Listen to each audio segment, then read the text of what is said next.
It's no secret by now that I'm a basic fall girly, and there's no shame in that.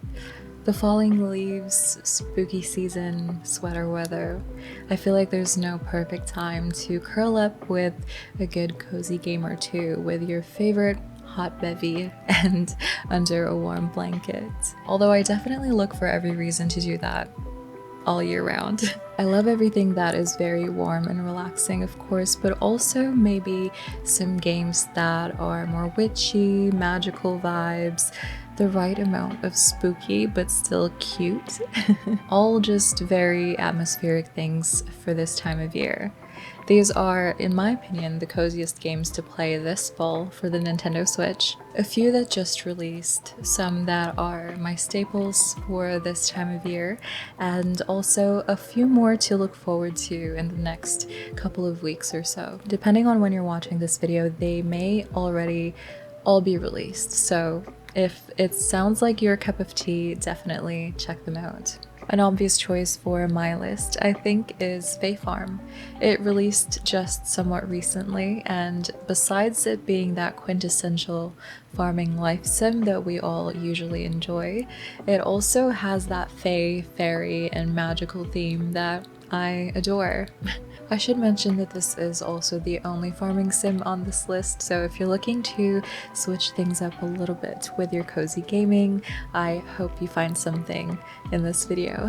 In Fae Farm, we become part of this enchanting land called Azoria, where we get to build the magical home and farm of our dreams. If you find joy and customizations within these games, this one has a lot of that.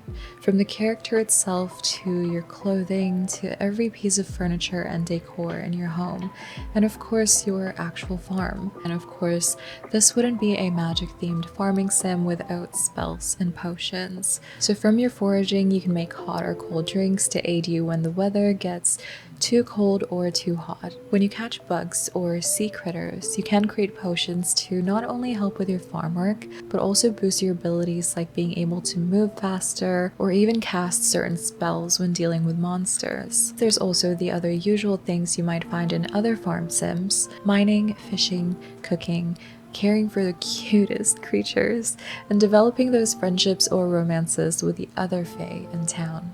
Fall of Porcupine, as the title might give away, begins its story in this wonderful season in the town of Porcupine. The colors and vibes in this game are perfectly autumnal, and it also takes us through this engaging narrative adventure. I love a good narrative game as well, because just as I love cozy gaming even more in fall, I also love curling up with a good book, and so narrative games, narrative adventures are almost the best of both worlds for me, of gaming and books.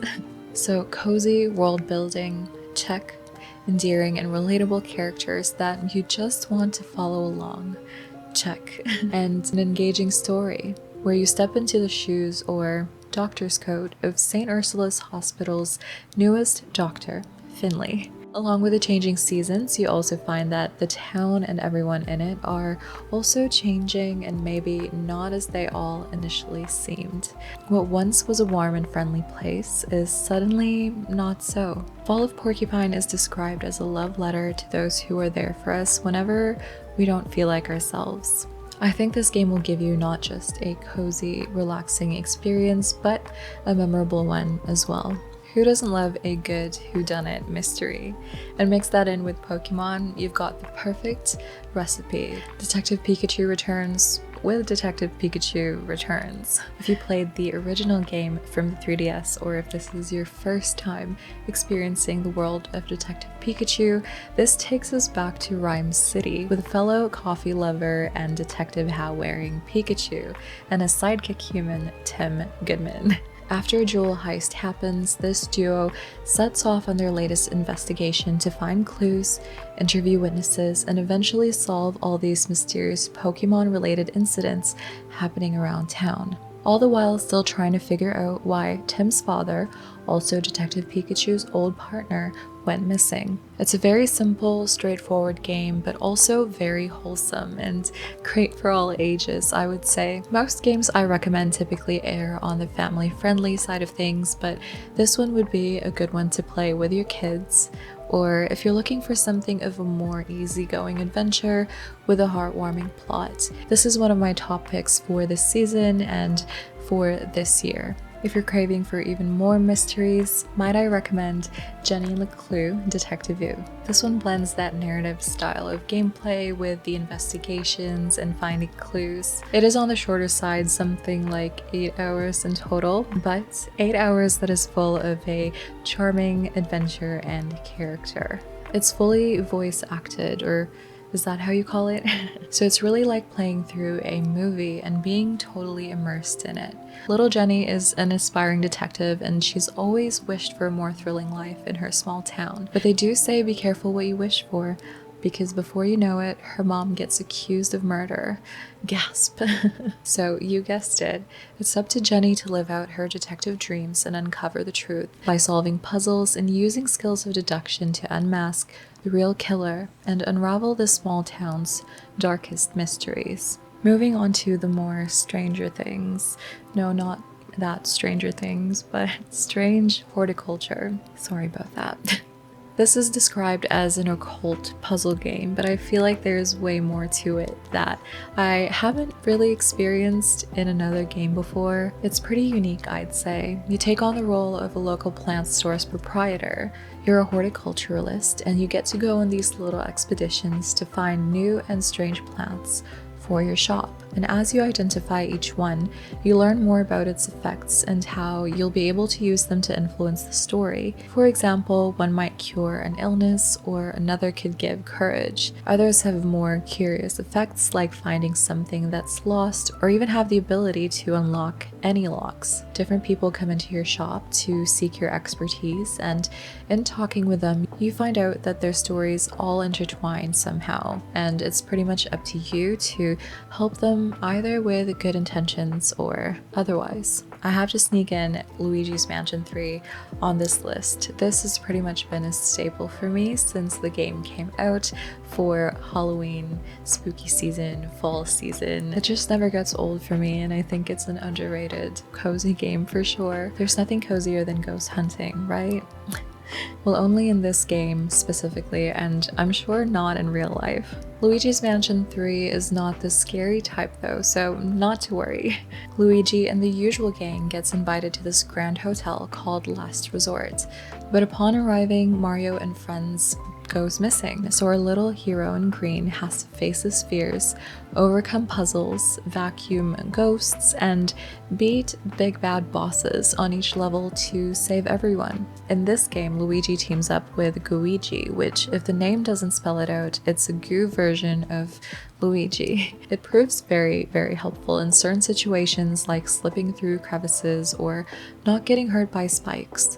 It's also a super fun co-op game if you and a friend want to play both Luigi and Gooigi together. It's all a great time, and in the last Nintendo Direct we also found out that Luigi's Mansion Dark Moon, the second game of the series, which was originally on the 3DS, is also making its way to the Switch very soon. Oxenfree 2 Lost Signals is a continuation of the original Oxenfree game, one that I actually recommended in a previous spooky cozy games video. If you loved the first game, then you'll feel right at home with this one. But if you haven't played the first Oxenfree yet, you could jump straight into Oxenfree 2, but I would recommend that you play the first Oxenfree first. It's a great experience with a great story that would be a shame to miss. Oxenfree 2 Lost Signals picks up 5 years after the events of the first game. Riley returns to her hometown of Kamina, and she's back to investigate some mysterious radio signals. Unsurprisingly though, she goes through more of what she probably expected. TVs are turning on and off, radios are stuck on static, and no broadcasts can happen. Even planes were losing their radar signals. Riley has to solve what supernatural forces are causing all these electromagnetic interference, where every step you make will shape the story, and you can alter the future in this story unique to your choices. Oxenfree and now Oxenfree 2 Lost Signals are both undeniably some cozy gaming gems that you should check out this fall. If there's an epitome of spooky, maybe a little creepy, but still cute and cozy, I think that's the game Cult of the Lamb. I just adore this game and this character and that balance of, again, creepy but kind of cute or really cute, I don't know. The unlikelihood of an innocent looking, cuddly little lamb being a powerful cult leader of doom is kind of everything. I guess it's like the saying wolf in sheep's clothing, but that times 100. Besides the quirky character, the game of course is really fun with a very intriguing story that opens up with a lamb that is unfortunately killed but is given a chance to live again under the condition that he has to serve this almighty force of evil to basically repay his debt. And to gain more power, he has to recruit followers to his cult. So you have to build and manage a cult, essentially. You can even decorate the place to your heart's content and set all the rules for your followers. You also have to go on these randomly generated maps to forage, fight off enemies, and rescue other animals to then bring back to your cult and hopefully turn them into a loyal follower. They've since come out with a couple DLCs for this game, so even if you've played it when it first came out or you're new to it, I think it's worth coming back to. There's a lot of replayability in Cult of the Lamb, and I think if you're also a horror fan but love cozy games, you don't have to look any further than this one. Also published by the same lovely team behind Cult of the Lamb. If you're looking for more cozy but occult, the Cosmic Wheel Sisterhood is a game that I just happened upon. I haven't really heard much about it. Not that I've been on socials and YouTube as much as I'd like this year, so maybe you all already know about this game, but it's a somewhat newer release, and if you're also into the witchy themes, if you like tarot, this is another narrative experience that explores themes of identity, community, and personal growth. You play as an exiled witch named Fortuna, and you enter a pact with a forbidden creature hoping to regain your freedom, and every choice then will be up to you. After 200 years, you finally reconnect with your old witchy friends, meet new ones, and create a tarot deck that will allow you to see into pasts and futures that will ultimately define the entire Cosmic Witch Society. No pressure, but despite the more serious themes that this game has, I do find it pretty relaxing when you get to customize every single tarot card that goes into your deck. And lastly, rounding off our list and bringing us back into the more wholesome side of cozy gaming is Mail Time. Now, I have talked about this game before. It's been out since the springtime for other platforms, but it's finally making its way to the Nintendo Switch on October 19th. So again, depending on when you're watching this, you may already be able to play it. Perfect timing for this season, I'd say. It's very cottagecore, forest setting. The colors in the world, the art style, and the gameplay all come together to create a super relaxing time. You play as a little male scout with a cute mushroom hat in Grumblewood Grove. And if that doesn't sound cozy enough, you just explore and deliver mail to your cute forest animal friends. I actually recommended this game in my spring video when it came to Steam, but definitely worth checking out for my Nintendo Switch friends. I'll have that video linked somewhere on the screen right now as well, and in the description if you'd like to learn more about it and see more of my recommendations for other coziest games to play. So what is your favorite fall, autumn, spooky season cozy game? Was it one of the games that I talked about in this video, or do you have a recommendation for me and others watching?